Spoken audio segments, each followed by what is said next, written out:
En el tercer trimestre de 2025, una empresa chilena, Watts S.A., reportó un aumento del 9.4% en su ganancia por acción, o EPS. A primera vista, es el tipo de titular que alegra a cualquier inversionista. Pero aquí es donde se pone bueno. A ver. ¿Qué pasa cuando ese número tan positivo esconde una historia de dos caras? Con una parte del negocio brillando y la otra, bueno, hundiéndose. ¿Sigue siendo una victoria tan clara? Exactamente. Esa es la pregunta clave. Porque un titular así puede ser engañoso. Totalmente. Es como ver el resultado final de un partido, un 3-2, y pensar, ¿qué partido parejo? Cuando en realidad un solo jugador estrella metió 3 goles y el resto del equipo casi ni la tocó. Me encanta esa analogía. Y hoy vamos a hacer precisamente eso. Vamos a analizar el informe financiero de Watts y un análisis detallado que tenemos para entender quién fue el jugador estrella, quién estuvo en la banca. ¿Y qué significa realmente ese 9.4% para la salud de la compañía? Esa es la misión. Descifrar la historia completa que se esconde detrás de la cifra. Y para eso, el EPS, la ganancia por acción, es nuestro punto de partida. Pensemos que es como la calificación final de la empresa en su boleta de notas trimestral. Ok. Nos dice, en simple, cuánta ganancia neta le corresponde a cada acción. Si sube, en teoría es bueno, pero como en la escuela, el promedio final no cuenta toda la historia. Hay que ver las notas por materia. Perfecto. Pues abramos esa libreta de calificaciones y veamos en qué materias Watts S.A. sacó un sobresaliente y en cuáles parece que necesita clases de refuerzo. Ok, vamos a los números duros primero para tener el panorama general. Dale. El informe confirma que el EPS del tercer trimestre de 2025 fue de 24,4478 pesos por acción. Y para ponerlo en perspectiva, en el mismo trimestre de 2024, esa cifra fue de 22,3411. Ah, de ahí sale el cálculo. Ahí está el origen matemático de ese aumento del 9,4% que mencionabas. Es un incremento real y medible. Un aumento sólido, no hay duda. Pero, como adelantabas, la historia se divide en dos capítulos muy diferentes, porque Watts opera en dos mundos, alimentos y el negocio vitivinícola. Y fueron como la noche y el día, por lo que se ve en los documentos. Totalmente. Empecemos por la parte soleada, el segmento de alimentos. Claro. El segmento de alimentos es el gigante dentro de Watts, su negocio principal, y el que realmente movió la aguja aquí. El motor. El motor, sí.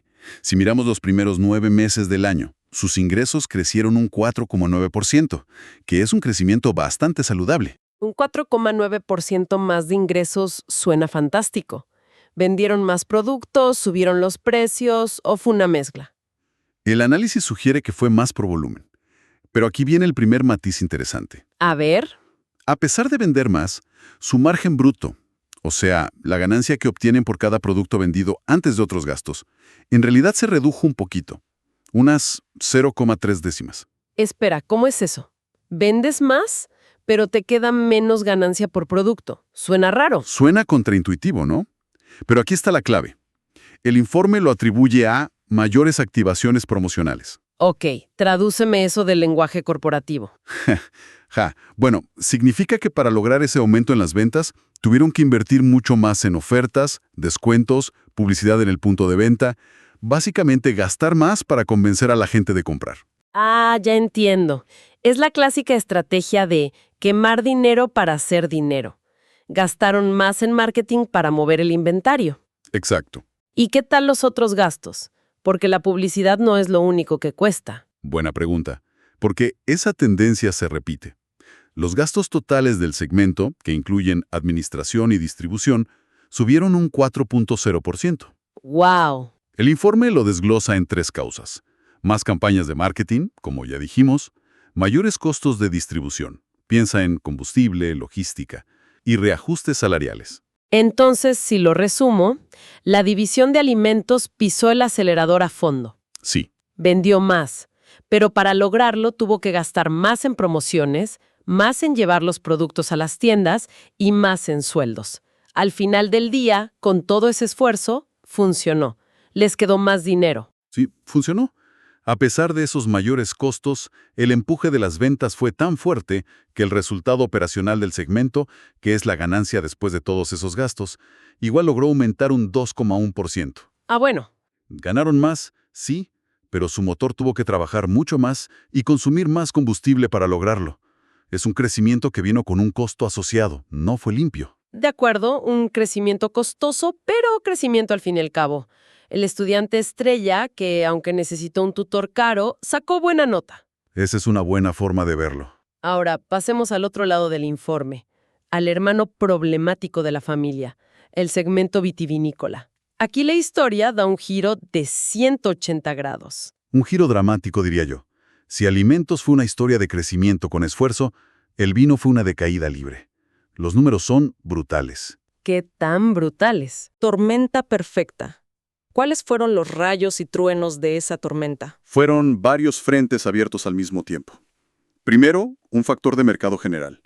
El volumen total de vino embotellado exportado desde Chile cayó un 14%. O sea, el pastel completo se hizo más pequeño para todos. Exacto. Watts sintió ese golpe. Ok, eso es un viento en contra externo, algo que no controlan del todo. ¿Qué más? Segundo, uno de sus mercados clave, Argentina, tuvo un desempeño muy malo. Las ventas de su filial allá cayeron un 16%. Uf, Y tercero, y esto es un punto estructural muy importante. La empresa disolvió su filial en Estados Unidos, Carolina Wine Brands USA. espera un segundo. ¿Disolvieron su operación en Estados Unidos? ¿Un mercado gigantesco para el vino? Eso suena a una medida extrema. Lo es. ¿El informe da alguna pista de por qué? ¿Fue para cortar pérdidas o es una retirada estratégica del mercado norteamericano? El informe es bastante escueto, pero una movida así generalmente apunta a una operación que estaba generando pérdidas significativas. Es como una amputación para salvar al resto del cuerpo. Entiendo. En lugar de seguir invirtiendo donde no lograban tracción, decidieron cortar por lo sano. El efecto inmediato, claro, es que todas las ventas de esa filial desaparecen del balance. Se borran. Entiendo. Es una combinación letal. El mercado global se achica, un mercado regional clave cae y cierras la tienda en uno de los mercados más grandes del mundo. Sí, Y me imagino que, al igual que con los alimentos, los costos tampoco ayudaron. exacto. Aquí la historia de los costos es aún peor. El margen bruto de la división de vinos también se contrajo. La razón que dan es una vendimia 2024 más costosa. ¿Y eso qué significa? En simple. Significa que procesaron un menor volumen de uva. Si tienes menos uva pasando por tus bodegas, el costo fijo de mantener todo funcionando se divide entre menos litros de vino. Cada botella se encarece. La materia prima, en efecto, le salió más cara por unidad. Bien, recapitulemos este desastre. Ingresos que se desploman por 3 razones distintas y al mismo tiempo la materia prima se encarece. Esta combinación suena fatal. No fue. ¿Cuál fue el impacto final en la rentabilidad de este segmento? ¿Qué tan profundo fue el golpe? El golpe fue un knockout. Y aquí viene el dato más impactante de todo el informe. A ver. En los primeros 9 meses de 2024, el segmento vitivinícola había generado una utilidad operacional de más de 1.360 millones de pesos. Era un negocio rentable. Ok. En el mismo periodo de 2025, pasó a registrar una pérdida operacional de 110 millones de pesos. ¡Wow! Pasaron de ganar mucho dinero a perder dinero. Exactamente. Es un cambio de casi 1.500 millones de pesos de un año para otro. Entonces, aquí está la gran pregunta, el misterio que tenemos que resolver. Ajá. Si tienes un segmento estrella, alimentos, que crece pero gastando más, y otro segmento, vinos, que literalmente pasa de la ganancia a la pérdida, ¿cómo diablos es posible que la ganancia por acción consolidada de la empresa haya subido un 9.4%? La matemática no me cuadra. Es la pregunta del millón. Y la respuesta está en la magnitud. La fuerza bruta del negocio de alimentos fue tan grande que no solo cubrió sus propios costos crecientes, sino que también fue capaz de absorber por completo el agujero negro financiero que dejó la división de vinos. Increíble. Si miramos la ganancia antes de impuestos de todo el grupo Watts, fue 1.783 millones de pesos más alta en el tercer trimestre de 2025 que en el de 2024. el gigante de alimentos cargó a toda la empresa en sus hombros. O sea, el jugador estrella no solo metió sus goles, sino que también tuvo que jugar de portero para tapar los errores de la defensa. Jaja, sí, algo así. Pero en las finanzas de una empresa hay más cosas. ¿Hubo algo más que afectar el resultado? ¿Otros costos? Sí, y ese es otro punto que hace el logro aún más sorprendente. Los costos financieros netos del grupo también aumentaron de forma importante. Millones de pesos en 2024 a casi 8.500 millones en 2025. O sea, ¿le salió más caro financiarse? Mucho más caro. Esto puede ser por mayores tasas de interés en el mercado o porque tomaron más deuda, quizás. Y esto es especulación, para financiar esas mismas activaciones promocionales. El punto es que la empresa tuvo que pagar casi 2.000 millones de pesos más solo en intereses. Increíble. Entonces la lista de problemas crece. El negocio del vino colapsa y además las deudas son más caras. Y aún así el EPS subió. ¿Sí? Me falta una pieza en el rompecabezas. Los impuestos. ¿Qué pasó ahí? Y esa es la guinda del pastel. En 2024, la empresa tuvo un beneficio fiscal. O sea, los impuestos sumaron a su favor. Ah, ok. En 2025, ocurrió lo contrario. Tuvieron un gasto por impuestos, como es lo normal, tuvieron que pagar. A pesar de todo eso. A pesar de la caída del vino, del aumento de los costos financieros y de pasar de un beneficio fiscal a un gasto por impuestos, la utilidad generada por alimentos fue tan masiva que la ganancia neta final, la que se usa para calcular el EPS, logró crecer. De acuerdo. Creo que ya tengo todas las piezas. Es una historia compleja. El análisis que tenemos propone una metáfora para simplificarlo, y creo que es el momento perfecto para usarla. Es una analogía perfecta para este caso. Se compara el EPS con la calificación final de un estudiante. Exacto. Construyámosla. Lo primero es que la calificación final del estudiante, el promedio general, que es el EPS, subió. El estudiante y sus padres, los accionistas, están contentos con el resultado final. Pero, ¿cómo lo logró? Su materia principal, digamos, ciencias de la alimentación, tuvo un desempeño estelar. Sacó una nota mucho mejor que el año pasado, que son las mayores ventas. Cierto.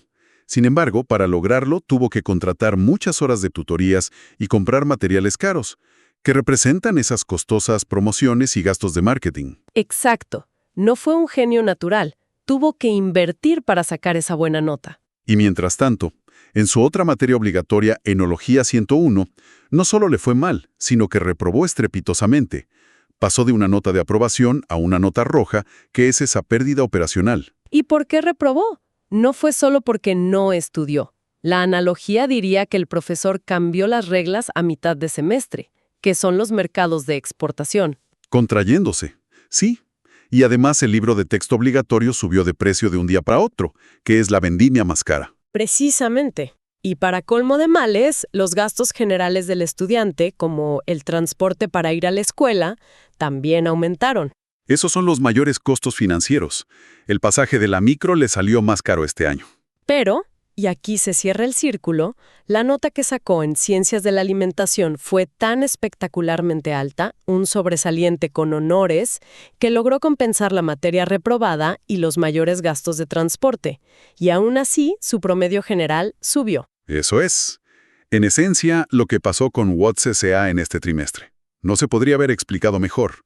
La fortaleza de un área fue suficiente para enmascarar la debilidad crítica de otra. Entonces, para resumir esta inmersión, el titular de un aumento del 9.4% en la ganancia por acción de Watts S.A.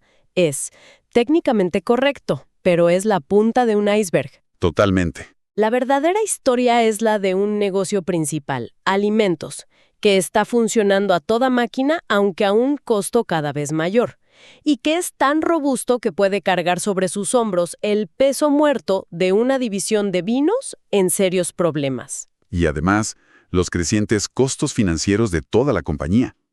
La conclusión fundamental es que el crecimiento se consiguió, pero la calidad de ese crecimiento es cuestionable. Claro. Se logró a costa de márgenes más ajustados, y mientras se ocultaba un problema muy significativo en el segmento vitivinícola. La salud de la empresa, en este momento, depende casi totalmente de que el negocio de alimentos no solo se mantenga fuerte, sino que siga creciendo. Es el pilar maestro que sostiene toda la estructura. ¿Sí? Y esto me deja con una reflexión para el futuro, una pregunta que se desprende de todo esto. Mencionamos la disolución de la filial en Estados Unidos. Ajá. La pregunta que queda flotando es, ¿fue esta una medida dolorosa pero necesaria? ¿Una cirugía para extirpar un tumor y estabilizar el negocio del vino? ¿O es solo el primer síntoma de una crisis más profunda en su estrategia internacional? Esa es la gran incógnita. Están limpiando la casa para reconstruir el negocio del vino sobre bases más sólidas, aunque sea más pequeño. O están empezando a desmantelarlo lentamente para concentrar todos sus recursos en el negocio de alimentos, que es el que realmente da resultados. Exacto. Volviendo a la metáfora, ¿están buscando a un nuevo profesor particular para salvar la materia de vinos? ¿O están pensando seriamente en abandonarla el próximo semestre para enfocarse solo en las materias en las que ya son buenos? Lo que decidan hacer con su segmento vitivinícola probablemente definirá la historia de Watts en los próximos años.